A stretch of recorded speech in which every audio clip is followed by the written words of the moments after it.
Hello everybody, my name is KingStix and today I want to talk to you about Amumu. I've been playing Amumu for about 3 seasons. I started towards the end of season 3 and I stopped playing him around the end of season 6. I played him all the way up into mid diamond and then I ran into the typical problems that most Amumu players run into. He's very easy to counter jungle and his clears on single monster camps are very crappy. And when you go in for a gank, if your teammate doesn't have loads of CC, if you miss your bandage toss then you're totally fucked. Oftentimes people who are new to League of Legends or jungle are suggested to play Amumu. If you are new to League of Legends or jungling, do not play Amumu. He is a very bad champion to learn or try to climb with. When you play him, you won't learn the basics of counter jungling. Even when the enemy jungler is counter jungling you, it's very difficult to go into their jungle and make them pay due to your low mobility and low clear speeds. There's really only one camp Amumu can clear at a normal speed, and that's the Raptor camp. All of the Raptors naturally have low HP, and since Amumu's damage is mostly AoE, he can clear it at the rate of which a normal jungler could clear most camps. When you play Amumu, it's also very difficult to learn when you can gank and how to gank properly since he is so dependent on one single ability and he has very little CC. To best understand just how weak he is and how much CC he's lacking, we'll compare him to 3 different tank junglers. The first one is Zac.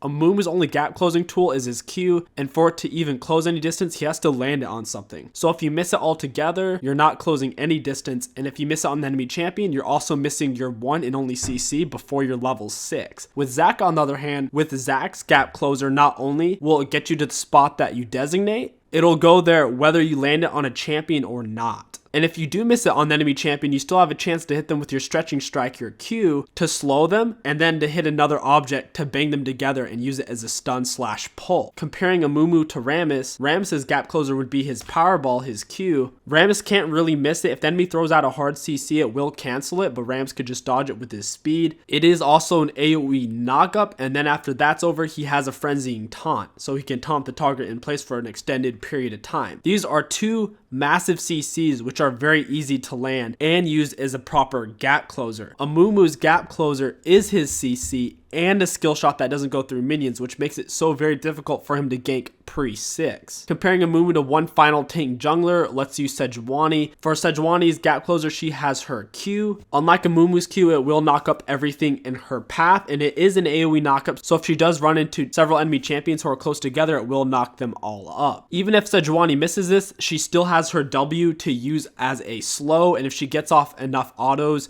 or using her W to apply her passive, she can activate her permafrost with her E and use it as a stun. Once again, Amumu only has his Q pre-6 as his CC and gap closer. If he doesn't land on the enemy champion, he just missed out on his stun and the gap closer itself. With all these other tank junglers, their gap closer is independent of their CC, which gives them twice as much CC, and even if they miss their initial gap closer, they still have another CC to secure the kill. Now it's time to compare the sustain differences between Amumu and the other tanks. Zac has loads of sustain off of his bloblets. Not only that, but he's very difficult to kill in a team fight because even after he goes down, his bloblets form back together and he's back alive again with 10 to 50% of his maximum HP, which is honestly really good when you think about it because Zac gets so tanky that 50% of his max HP is more than enough to wipe out a team fight. Amumu has 0 built-in sustain, 0 healing in his kit for himself. The only thing you could argue that counts as tankiness or sustained is on his tantrum, which is his E, and it makes him take physical damage reduction starting at 2, going to 4, 6, 8, 10.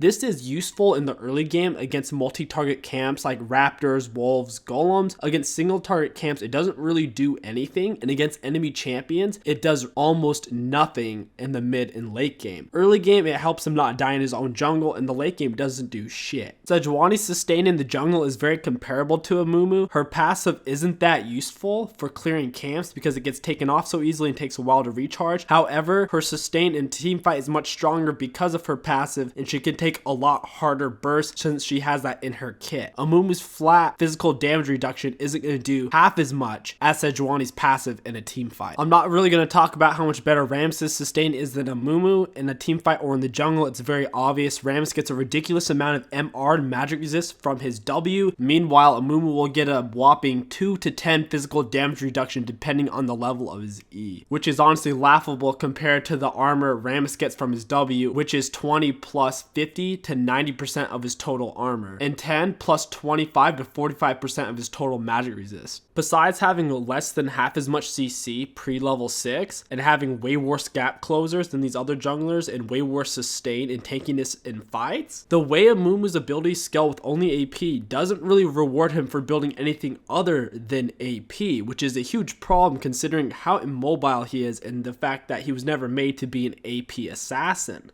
Every single one of Amumu's abilities only scales with ability power. None of them scale with armor, magic resist, HP, or any other stat. So if he builds an item anything other than AP, he doesn't see a very good reflection in his abilities for spending all that gold. Zack's abilities scale really well with HP and it affects how much he heals. So if he builds HP or AP, he sees really good benefit. With Rammus, if he builds any kind of armor, magic resist, or HP, he sees massive benefits because of his passive and W. Sejuani will see massive benefits if she builds any kind of armor and magic resist as well because of her passive. And since her passive gives her so much extra armor and magic resist, she can get away with building a lot of HP and it feels very rewarding on her. Meanwhile, since Amumu's abilities only scale with AP, he's left feeling very weak if he builds tanky items, and if he builds AP items, he finds himself in a weird situation where he just can't compete with other AP assassins like Echo and Katarina. He just doesn't have that kind of damage and mobility. In conclusion, Amumu is a garbage tank, the worst tank in the game, and a horrible champion for beginners to try to play or learn. He has less than half the amount of a normal tank jungler.